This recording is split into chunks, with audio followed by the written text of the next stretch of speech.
The first thing that came up for me is that I'm the only person that I can count on. So if I have a dream that was placed into my heart or a vision that I just can't get out of my head, then if it's to be, it's up to me. So I never saw an example, and sometimes people can use that as an excuse, but because I never saw an example, to me it was all the more reason to do it.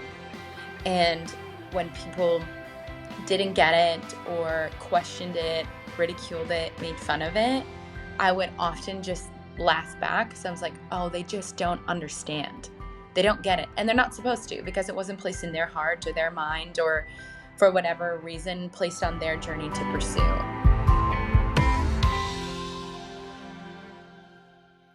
Welcome to the show, Blair. I'm excited to have this time with you, get to know you better, hear more about your story. And I'm sure you have tons and tons of tips and amazing things for our audience to dive into. So thank you for being here. Thank you so much for having me. I'm so excited.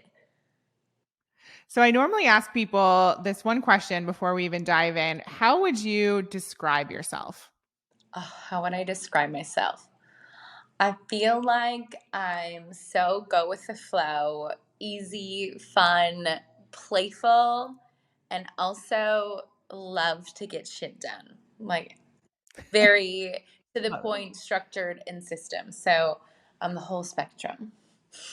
Mm, so good. So I had the pleasure of having your husband on the show earlier today. So I'm not sure of the order of these episodes, but he is Garen Jones. And I asked him the same question, and I kind of also kicked it off by saying, speaker, author, teacher, all the things. And then he jumped in, he said, world's most amazing dad, all these beautiful traits as well. So I'm curious to know, from like a work perspective, what would you describe your passion as? Who are you? What do you do in the world? So I'm an entrepreneur, and I started 10 years ago as an entrepreneur. My favorite is network marketing, so I have a huge passion for it, and so I like to always go, oh, I know Blair, I love Blair, and she's in network marketing, so it must not be so weird. I'm extremely passionate about health and fitness, so I have supported women across the world with their nutrition, their wellness, and specifically myself. So that's how I got into the industry. And then I'm also a sister, a daughter, a mother of one for now, and looking to be a mother again sometime in the near future. Oh, beautiful. So much to dive into. I'd love to know a little bit more specifically around the health and wellness piece, because I'm sure there's a huge backstory with that. How did you get into the world of entrepreneurship, and what has your journey been leading you to this place today? Yeah, so I mean, I'm from a teeny tiny town in Minnesota. So my parents were really blue collar. Growing up, you have a 9 to 5 job, and you have 2 weeks off a year. And my parents always said, you have a good job if your job offers insurance. So in my upbringing, that's what I always thought. I was like, oh my gosh, if you have insurance, you must have big job security. So again, grew up on a farm, so meat and potatoes. No one ever talked about nutrition. And I found myself after college 40 pounds overweight. I had no idea how to take care of my body. I was 23 years old, and I was the unhealthiest I had ever been. I was so tired. And I literally looked in the mirror and I didn't recognize myself. And it was the first time that I had taken 100% accountability. Like, this is where I got myself, and this is how I can get myself out. And so that's when I started to just educate myself on nutrition. What did that mean? What did that look like? And it was the first time I heard someone say that you can't outwork a bad diet, because I was working out all of the time. And so I just went down this whole rabbit hole of like, how do women fuel their body through nutrition? How much protein does the average woman need? What does it look like to have nutrition pre and post workout? What does it mean to even fuel your body? And as I started educating myself, and I lost 40 pounds and my skin cleared up, and I felt amazing, the confidence started to exude myself. The women were flooding in, like, what are you doing? How are you doing this? How do you look that way? What did you do? And I realized how many people, specifically where I come from in the Midwest, were also so extremely uneducated about health and nutrition, about wellness altogether. And I just started sharing exactly what I was learning. I wasn't an expert by any means, but I felt like I knew I could do it with myself, and they felt confident because it was someone that they knew, loved, and trusted that were getting these results, and that I wasn't this extreme, like I said, expert that had all these degrees. But I go, man, this is maybe how you read a nutrition label. Here's what your plate could look like. Here are some better alternatives instead of white bread or white pasta or noodles, and just these easy conventional swaps that they could do that were just making such a difference. And from there, I learned that I could create a career out of it, and just turned my curiosity into a passion, into a profession. Wow. And how many years ago was that when you got started? That was 10 years ago. So I was 24 when I started, and I'm 34 now. Wow. And so I'd love to know, for people listening, maybe they find themselves in the same place that you were in, 40 pounds overweight, not really sure about what steps to take. I know it sounds silly that we're still having this conversation in a sense, because, we know what's good for us and what's not. At least a lot of people do, and yet we're not taking the action, or we're not slowing down to make different choices. What are some of the steps that people can take if they find themselves in that sort of place of an uphill battle where it feels like they've been overweight or they've had this struggle for a long time? What are some of the initial steps? I feel like there's no lack of information. I feel like sometimes, especially in today's world, we sometimes have too much information. Sometimes I feel like everything is contradicting. So it's like, do this, don't do that. Eat this, no, you Yeah. can't have that. So it can also be paralyzing or overwhelming, or what do I listen to, or who do I listen to? Because there's so many avenues. And so, personally, for myself, I just had to pick one. And I had to go, I'm going to try this one. And even though there's going to be 1,000 other things that people are going to say, let me try this one. So for me, it was, how do I feel myself with enough protein? What does protein look like for me? What does it mean to eat 3 times a day? What does it look like to eat clean? What does eating clean even mean? So it was just simple adjustments that it was like, oh, I have eggs for breakfast instead of oatmeal. I have a chicken salad for lunch instead of chicken pasta. That I have a protein and vegetables for dinner instead of pizza. So it was small tweaks along the way, and I would just educate myself, and I would pay really close attention to how I felt, because before I had no idea if I would feel bloated, because I was just always bloated. I would have no idea if things gave me some type of reaction, like I was gassy, because I was just always gassy. So once I started to realize that maybe gluten isn't always the best option for me versus going totally gluten free, I would just be aware when I ate it or not. But again, I would just take little steps of educating myself, like, what's a good source of protein? What's a crappy source of protein? When's a good, when to stop eating? So one of my philosophies is I just don't eat 2 hours before bed. So if I go to bed at 10 o'clock, I stop eating by 8 o'clock. And for lots of times, I try to stop eating for me by 7 o'clock, which gives me enough time to digest so then my body can just rest. Mm, love that. And when it comes to your why, for a lot of people, it's initially that weight loss and wanting to look good or fit into the clothes. Do you think that's enough of a why, or do you have to find a deeper why for this to be like a true lifestyle change and sustainable? I think it's so individualized. I think it's so for your what you want to do. Like, what is your reason? For me, it was when I feel healthy, that's when I feel the most confident. And when I feel the most confident, that's when I'm always bringing my best self into the world. And so for me, when I have 3 things I do every single day. One is I go for a walk every single day. I work out every single day. So I work out 7 days a week, whether it's that I'm working out for 30 minutes in the gym or that I go for an extra hike that day. It's some type of moving my body. And then the last one is I sit down and I have breakfast at the table. So if I can do those three things every single day, whether I have to get up 3, 4 hours earlier than everybody else, if I can do those three things every single day, I feel so good walking into my day. And those things just happen to pour into maintaining a healthy, active lifestyle, feeling confident in my own skin. But then it's like when people are like, have a morning routine, or, um, being your best self, or you're the highest version of yourself. I was like, I don't know what any of that meant. But I was like, this is what sets me up for success every single day. This is how I can bring the best Blair forward. And so my question for you is what are the three, what are the one thing, the two thing, the three things that you can commit to that you can do for yourself every day that would support you in feeling the best, your best self. And again, I have a 1.5-year old. So sometimes that looks like getting up at 5 a.m. before she does. That looks like that, maybe I have a nanny literally come in for 1 hour a day so I can go for a walk and I can sit down and have breakfast, and that's her only job.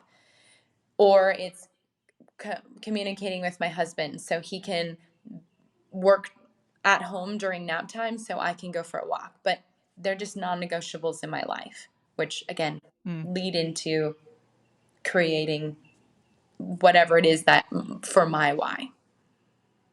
yeah. And why is sitting down at the table important? So I feel like it's my only pause before the day really begins. And Okay. there's something about eating at the kitchen table for me that is so much a sense of home. It's like the one time I just get to be with myself before the rest of the world gets me. And I get to be Mm, present to what I'm doing, and I get to be present with myself. So I don't have my phone.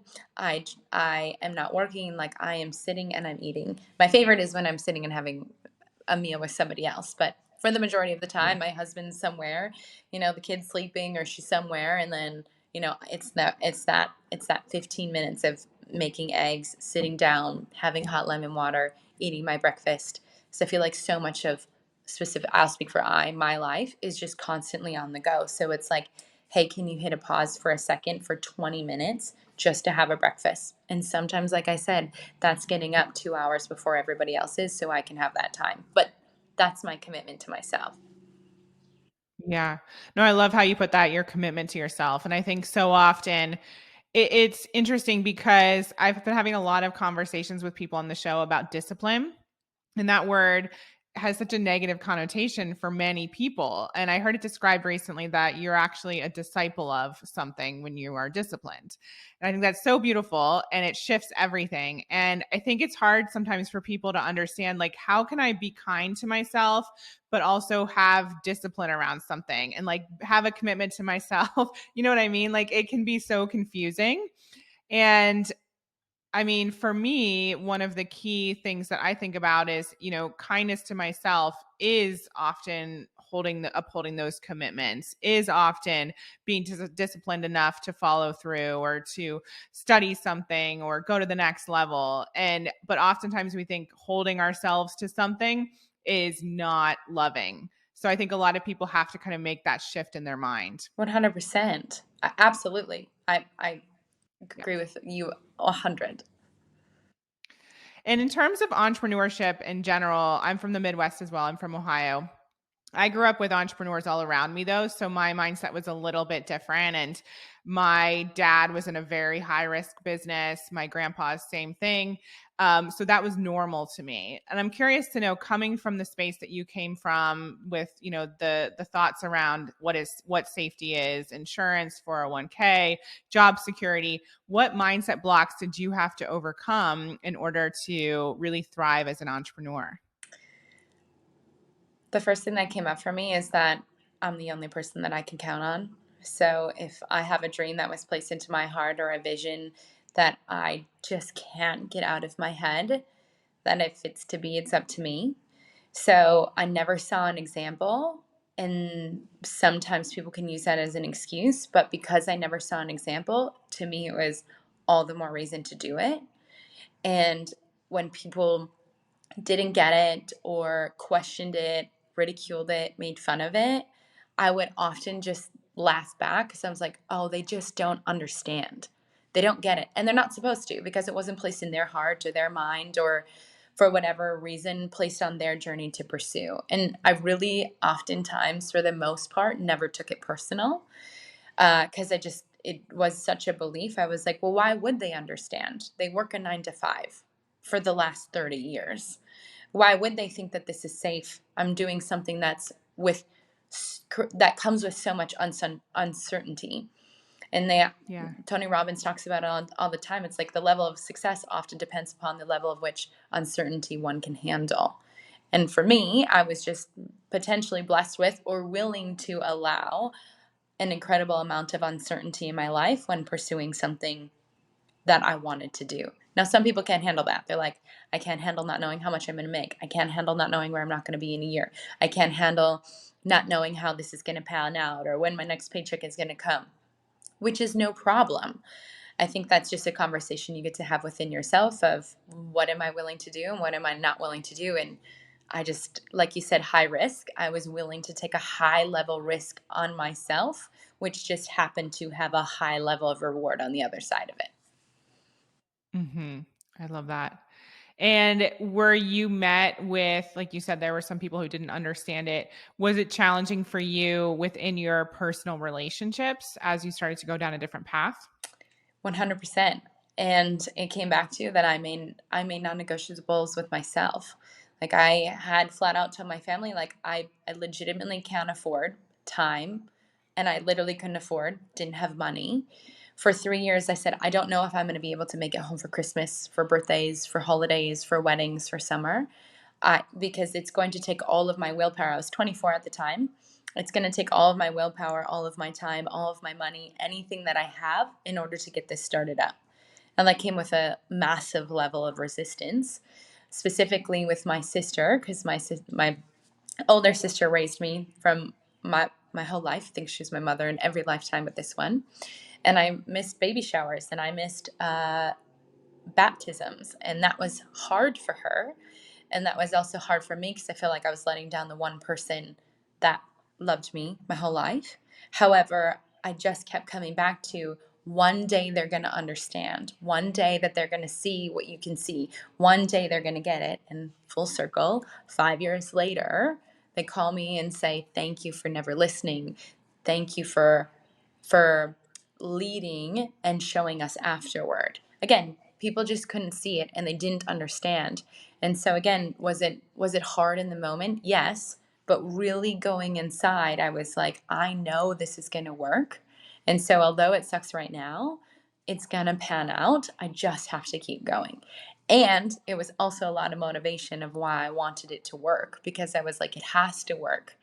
I put everything into this, and one day I want to call them and said I may have missed this birthday party. May have missed my niece's third birthday, to never miss a birthday party for the rest of her life. So I'm sorry I missed the one, and please let me forgive, or please let me make it up to you by never missing another one ever. So beautiful. Yeah, I resonate with that a lot. I moved to England when I was 24, and no one in my family from Ohio had ever really left the country. And so I was the weird one and kind of the black sheep in that sense. And my parents were supportive, but I know it was really challenging for them to see me miss everything. And, even now living in Austin and them in Ohio, I do still miss so many of the family things. And there can be like an element of heaviness and guilt to that. But like you said, you remind yourself of why you're doing what you're doing. And there's a lot of benefits as well. My parents have gotten to travel to some amazing places and they obviously want to see me happy. But I think so often we are sucked into what's expected of us, the guilt trips and all those things. And I'm not sure if you resonate with this, but I definitely do. Ed Milet talks about how there is like the one person in the family that does something different and that breaks the mold for everyone else. And they do come around and say, thank you. And you showed me what's possible.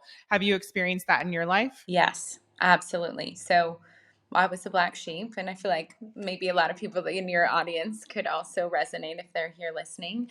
And I knew it, and I took a lot of like pride in being the black sheep because I saw what my future could potentially be if I joined the rest of the crowd. And my whole thing is like whatever the 99% is doing, I would love to do the opposite. And that comes with um, confusion, questions, resistance, comments. And so, did I experience that? 100%, specifically from my mom. She was so embarrassed that I had joined a network marketing company. She was concerned that this was going to end really, really badly. And so many times I would just think to myself, I go, it's only because she loves me. She cares because she loves me. She's confused because she doesn't understand. She's concerned that this is going to end poorly because she loves me. And so I just had to remind myself that what I may have experienced as resistance, confusion, criticism, backlash was only out of her fear because she loved me so much. Because if I would have had something conventional, that would have felt better in her nervous system. Because it's there's a level of certainty that comes with being a nurse or a teacher or insert the blank, because you have job security, there's job opportunity, and there's insurance, and there's benefits. And when you come with something called an entrepreneur and you're the one writing the script, there's a lot of questions there. And I have to remember that my mom was unwilling to take that risk. And so therefore she just again didn't understand. And I had a lot of compassion for her. And now, fast forward, 4 years ago, I was fortunate enough to create such an abundance that I got to retire my mom.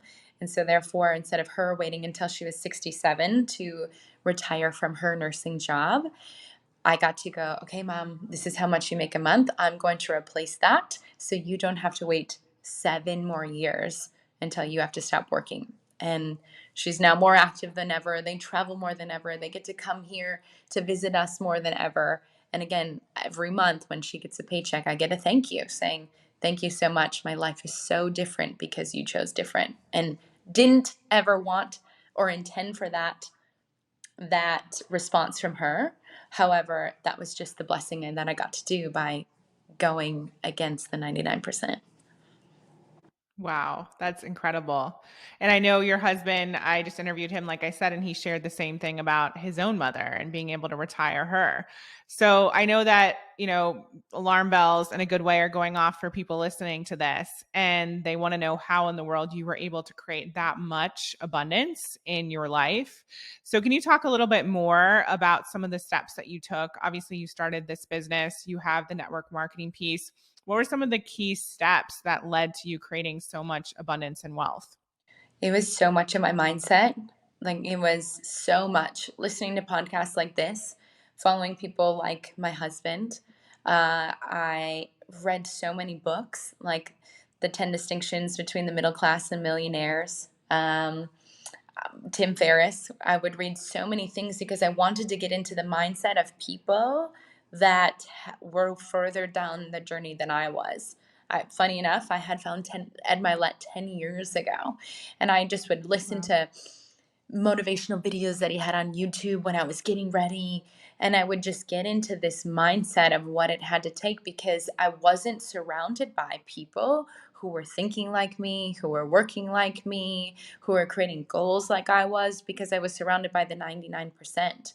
So the first one is how do I get my mindset in a different stratosphere than everybody else? And generally there were people who weren't even anywhere in my proximity. So now, again, fortunate enough to have things like YouTube and social media and to go to conventions that are retreats specifically around creating a new mindset and the power of manifestation. I think I listen to The Secret every single day. And so I really just believed in all of these things and I went all in, because the alternative was what? Joining the mainstream, which I was so unwilling to do because I saw how that was panning out for everybody else. And I was like, no way. I'm 24. There's no way that this is how my life is going to look for the next 40 years. I'm not going to make it. So I had to, in my own world, go, I have to do something different because I just am unwilling to follow that crowd. Mm. I love the piece where you said you went all in.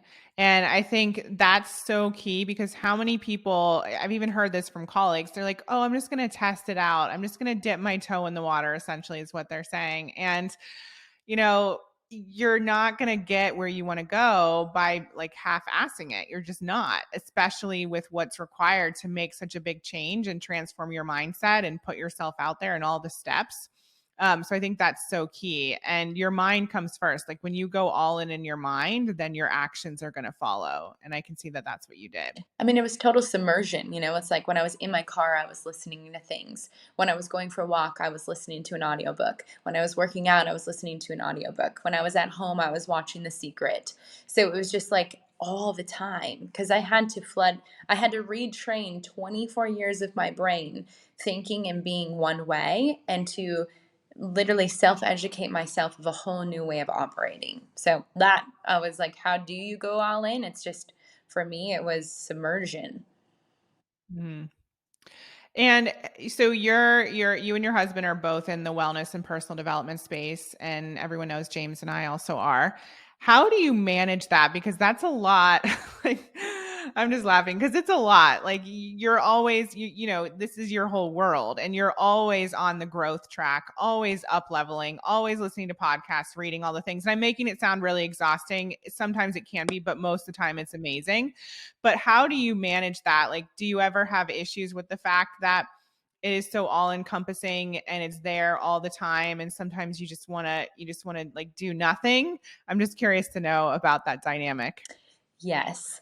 And also when you're in a house with someone who's the same way, uh, in the beginning of our marriage, it was a huge sticking point because we were always on.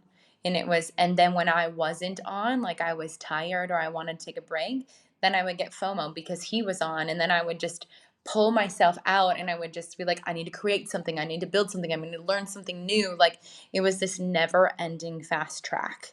And so points of pause are things like sitting down and eating at the table and just being there, whether it's by myself or just being there. And then points of pause now are, well, we in our house, I specifically really just love mindless TV. So, which is so against what everybody else said, but for me, it's the only actual time I can shut off my brain where it's like and I watch things like Ted Lasso or we watch a documentary or just something so simple that's easy on my mind that I don't really have to think about, or Harry Potter. And it's not every day, it's not often, but it's just sometimes where it's just like, it's 5 o'clock. I've been going hard into the paint since 5 a.m. I have to fire myself for a second because that's the other side of the coin of entrepreneurs is like because there's no quote unquote structure, there's no you're your own boss. It's a never ending game. So it's like I need to make the rules of the game. And so I have to be clear with myself of what are the rules of my game. And so it's like Wednesdays at 4 o'clock, from 4 o'clock till 8 o'clock is family time. No exceptions. There's no phone, there's no working, we're not on podcasts, we're not creating podcasts, we're not creating content. And every Wednesday from 4 to 8, that's our time.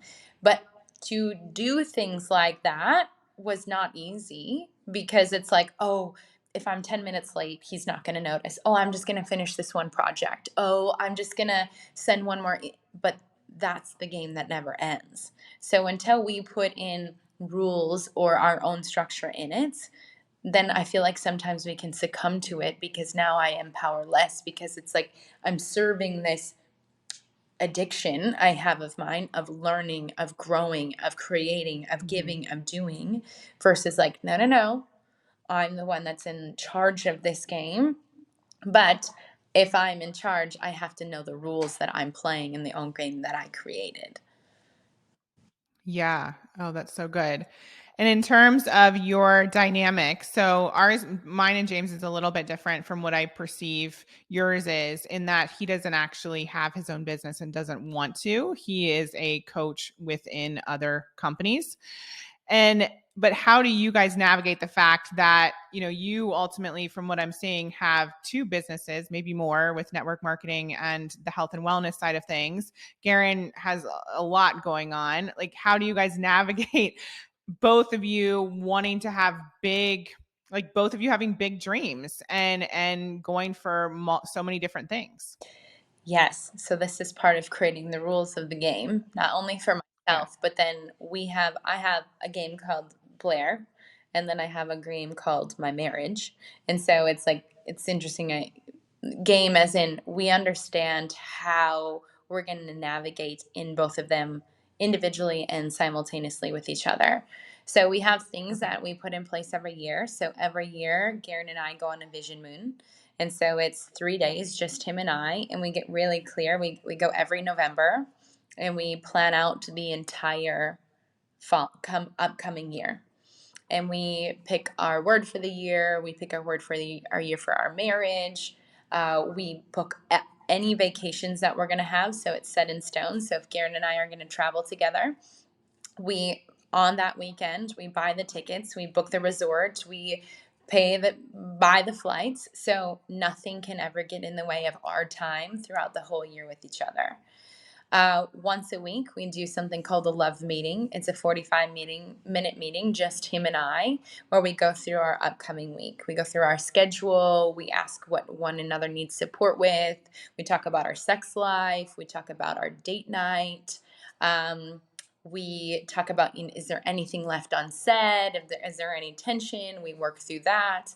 And then we always end with acknowledgments for ourselves of what we're proud of ourselves for. And then we acknowledge each other. Because what we realize is when we miss those meetings, so many things happen, lifetimes happen in a week. If you miss 1 week, you're a lifetime apart. And so for us, it's our constant where we come together and we come together. And then that's every Sunday. And then every Wednesday is family time, where we sit and it's us and our daughter, and we make dinner and we hang out at the house and we just be together. And then I feel like that brings us back to our humanness of like being parents and the mundane things that you do around the house. And then also for an opportunity to just connect about what's going on in the week. Again, so much happens separately in our individual lives that if we don't, our Garen and I say often, it's like, how do you have time if you never take it? And so it's like we have to go take time in order to have time with each other and our family. And again, these are just pillars that we've created for us that work for us. When you're playing a big game in the world or playing a different game than many, that it's like these can't be negotiables. They're non-negotiables. Others, we're going to lose ourselves in our marriage in the process, which we are completely unwilling to do. Yeah. Thank you for sharing that. I love the Sunday practice. I'm going to implement that. It's amazing. I remember reading that Garen said he came up with 62 traits, aspects of the person he was looking to marry. Was he the person you were looking for? Unknowingly, yes. I I always felt like, and I love my mother. She's so great. And I remember one time my mom saying, she goes, I think you need to lower your standards if you want to get married. And I was like, what do you mean? And she's like, you're a high achiever. You do a lot of things. You're really busy. You create a lot, like you're a big personality. And I was like, okay. And again, she's like, and in her world, she had just goes, I don't know if there's anyone out there like her. And it really like stuck in my Mm, brain, like, I'm too big. I'm too much. My dreams are too big. My goals are too big. I have too big of a vision. No one's going to want to marry someone like me. And then I met Garen. And I met Garen, and I remember thinking out, and I didn't know it was Garen at the time, but I remember saying to him, I was like, like, thank you for being my friend, because I finally realized, like, you're the type of person that I want to marry someday. And he's like, well, what's that? And I was like, you're unapologetic about your dreams. You're unapologetic who you are. You dream big. You talk about it.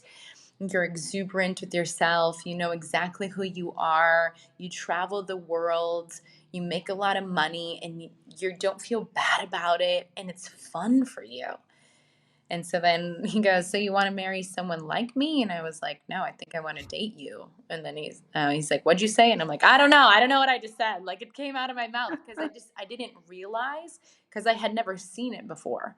And he was the first time that I saw in physical form. I was like, I'm not a unicorn. I'm not the only one out here like this. I'm not the only one doing this. I'm not the only one that thinks this way or talks this way or has these goals. Like, I'm not weird. And then I found him, and then it just happened to work out that we got to get married and have a family. But yeah, I love that. And how long after did you have your daughter? we got married in October of 2019, and Soul was born in October of 2021. Okay, so a couple years. Hmm. How did that change your dynamic? What were the transformations that came to your relationship because of having a child? I would say that it has, I think, really put us in a beautiful position of polarity.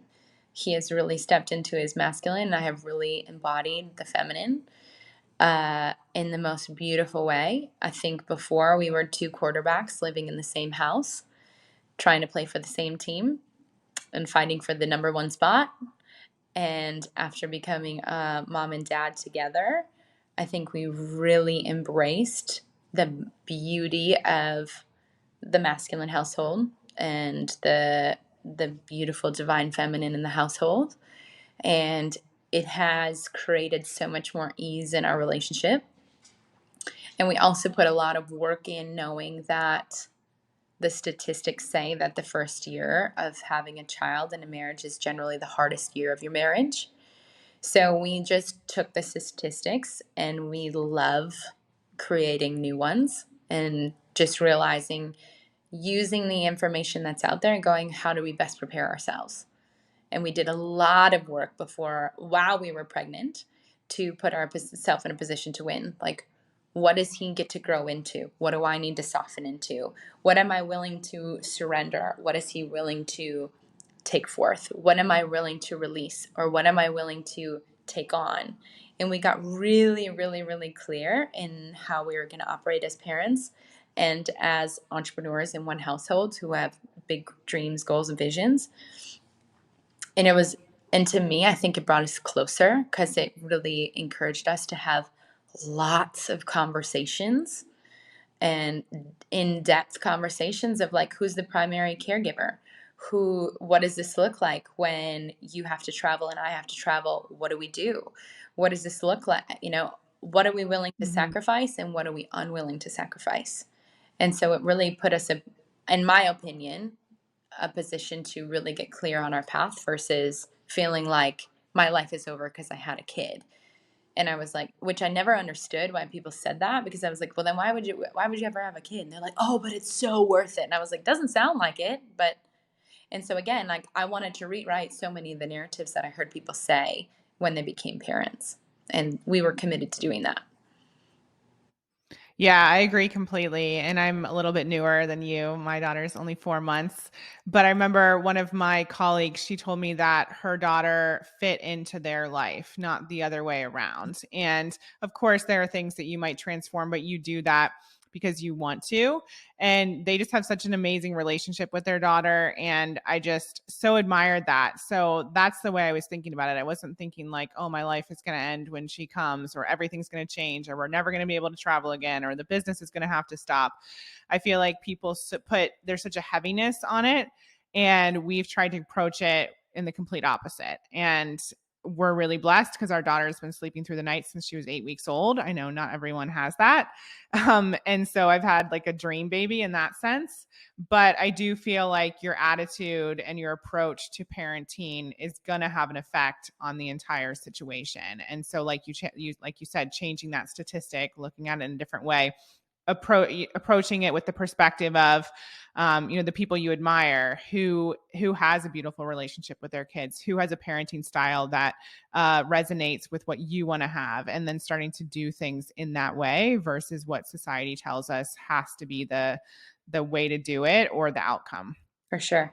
I agree with all of that. Yes. And I know that there are, like you said, you used the word sacrifices. There are changes that people make once a child comes into their life because they want to, and because it's a new chapter and a new reality. What changes have you decided to make from the perspective of business owner because of baby soul, if any? I I think I find so much more enjoyment in working now versus feeling like I was always pushing and striving and pulling the needle forward. I think I just take a different approach as like I how do I create so much flow and ease in my life? I'm so committed to that because I want to be able to have so much energy and bandwidth for all areas of my life, being a wife and a mom and running businesses. And so to me, it's like, what am I willing to do to restructure my business or how I operate in business to feel that sense of ease? How do I need to structure my day? What type of support do I need in my life? What do I need to personally function? Uh, what people do I want to work with? What people do I not want to work with? What projects am I willing to take on? And so now I just have made sure that the projects that I say yes to, that I am genuinely really excited about.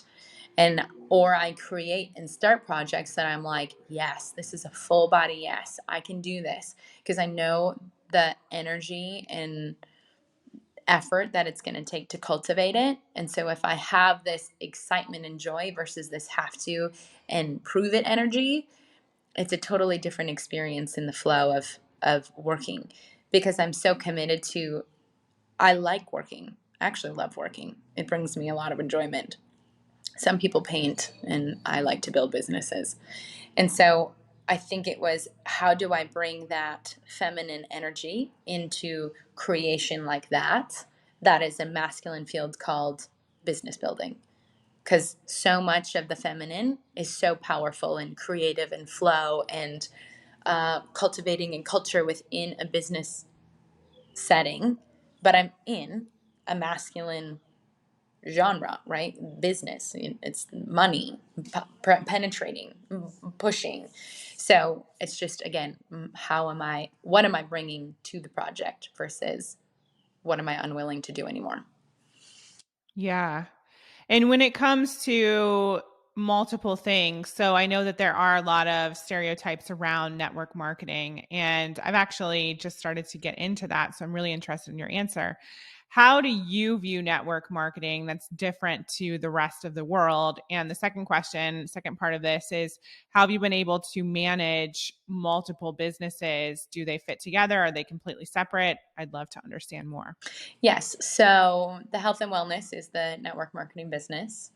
And to me, I feel like it's it, network marketing gives the average person an extraordinary opportunity, regardless of your background, where you came from, your education. It's and it gives them zero glass ceiling. So there's no minimum or maximum that you can make. There is no end game. You can go as far as you want to go. You can go as long as you want to go. So again, for somebody who comes from, in Minnesota, I think the average household income is like 70,000 a year where I'm from. So to be able to make triple that, quadruple that is like, wow, that's out there. And if for some people who want to do that and create that abundance, then you have an opportunity to do that. So I think for me, network marketing has been a way in which to just be an invitation for people who might not know where to go or what to do when they want to become an entrepreneur. So in the book, The 10 Distinctions Between Millionaires and Middle Class, the I think it's a statistic of like 90% of millionaires had some type of residual income, that passive income that created their millions. And so that is exactly what network marketing is. It's passive income, it's residual income. And again, being a female, 75% of millionaires that are in network marketing are women. And so I was like, this is my field. I'm going for it. And I never knew any type of stigma before because I didn't ever know what it was. And it's also like I I don't think that I'm weird. I don't think that I'm like this crazy call, your weird uncle that you don't want to sit next to at Christmas time. It's just like, this is what I use. This is what I've done to create and feel the best in myself. This is how I did it, and I just share it with other women who are looking for the exact same thing. And so I think in any industry, people are not good at their job. So in any industry, whether it's network marketing, an athletic trainer, a hairstylist, you're always going to find a sleazy one, a not good one. So it's like, if you want to find crappy ones, you'll find it in any industry. Doctors. And so then you'll also find great ones too. And so it's just, what do you want to do? What are you interested in? And yeah, what's in it for you? Thank you for explaining that. What is something that you're still working through or that you're still challenged by? 100% owning my worthiness of what I want to create in the world, that I can do it. I think the undermining the achiever in me just never stops. And so it's it's the blessing and the curse. So I always create these things that I want to achieve, that I want to do, and it's hard to ever stop that thing or to know when it's okay to rest. So it's like, Blair, Mhm. you made it to the top of your mountain. And it's like, but there's so much more. There's so much more. You're not done yet. And that can get hard sometimes to just go, hey, like, what? You made it all the way to the top of this mountain. Why don't we just look around for a little bit? And the worthiness inside of me goes, you worked so hard to get here. You can't stop. And so I have this hard balance of going, all this that I've created and this life that I live and this amazing person that I'm married to and this beautiful family and this all these material things that we've acquired along the way. I'm so blessed. And sometimes the achiever in me doesn't let me stop to appreciate it, because there's this fear gremlin that's like, if you stop, it's all going to go away one day, because I've worked so hard to get here. So it's like this toggle between the two, um, of knowing that it's okay, and how hard to keep going and for how long. Yeah, I resonate with that. Definitely. How long did it take to reach that mountaintop for you, at least that first one? From zero to, it took me about 7 years. So the first mountain was about 7 years in. Like, this was the exact income that I wrote down. This was the what I wanted to, like, this, I wrote it all down, and I actually had literally like quadrupled it. And I was like, wow, like, I didn't just hit the mountain, I hit three mountains above it. And yeah, I you can ask a lot of my, I'll walk around my house often and just cry, because I'm this like in so much gratitude. Like, I can't believe I did it, but I always knew I could do it. So it's this like surreal and reality meet each other, and they're like, what, this is so crazy. And so I often cry in gratitude, because it's so surreal, yet I'm living it. So I we call our house the house of gratitude, because we are so grateful for it. And we also want everyone that comes in here to experience, it's not ours to have, it's ours to share. And so we always want to share what we've created, because we're not going to be able to keep it when we leave this. We're in a monopoly game. I'm Mhm. going to pass go as many times as I Yeah. can while I'm here, and when I'm gone, give it all away to either our family or somebody, but it can't come with me. Yeah. So beautiful. So I know you have some exciting things going on coming up over the coming months. What are those things, and where can people find you if they want to learn more? Yes, so I'm so excited. My best friend and I, her name is Carly Brown. We are hosting our first ever sacred self care retreat. We are hosting the retreat right here in Texas, and it's in the Texas Hill Country, right outside of Austin. And it's a women's retreat, and it's, again, all around self care. So the VIP day is all around biohacking for women, ways to just give you different tools and modalities to support your mind, body, soul. The first day of the retreat is all about releasing anything that doesn't serve, that's getting in the way. The second day is all about cultivating what do you want to call in. And then the third day is embodying. There's singing, there's dancing, there's yoga. There's going to be workouts. We're going to learn how to juice, juicing specifically for what you want to do, whether it's lose weight or digestion. We're going to have organic food and a special chef to come nourish your soul, and just specialized practices that you can take home with you to continue your self-care practices, like I said, and find what it is for you and give you that space, the luxurious space to be with yourself, to try on different ways to figure out what nourishes your soul, and to be around other women that are there to cultivate the same thing. And so I'm really excited to do this with Carly. She has an incredible story. She's also the founder of Alchemy Organic Juice right here in Austin. And she just has an incredible story, and I'm so excited to partner with her. We both have such a passion for wellness. Again, mind, body, spirit, and so much play. So we cannot wait. Okay, where can you find it? You can follow us both on Instagram. So Carly Brown is Carly Loves Kale, and mine is blair.rachel.jones. And then I'll also share with you in the show notes, if you want to, the link for people to check out the Sacred Self-Care website to see if they're interested in September to join us. That's so awesome. Thank you. So, final question I ask all my guests. What is one way that people can create a life that's better than their dreams, that far exceeds their wildest expectations? Get around people who expand your mind, that think differently, that live differently, that are interested in different things, whether they're people in person or it's people just like this that you bring on your show, just to think differently and to be curious about it. How did they cultivate that? How did they think that way? How did they create that? How did they build that? My number one thing is, how curious can you be about something that you are just so unaware of, yet allow yourself to be curious, to follow the breadcrumbs to see what's possible for you too.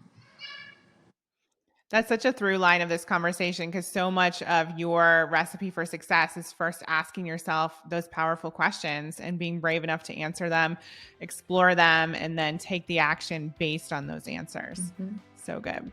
Thank you so much for your time and for all the work that you do in the world. Everyone, definitely look at her link in the show notes. Check out the retreat. Check out everything she's doing on Instagram. Super inspirational. And just, thank you for being you. Really appreciate you. Thank you, my love. So appreciative of being here. Thank you. I love working with driven women to help them reach their next level of success and to become more of who they were designed and destined to be. So if you are looking for support in my private coaching practice, in business, life, with your money, your mindset, your health, your relationships, all of the above, go to emilywilliams.com/services to learn more. I'd love to work with you.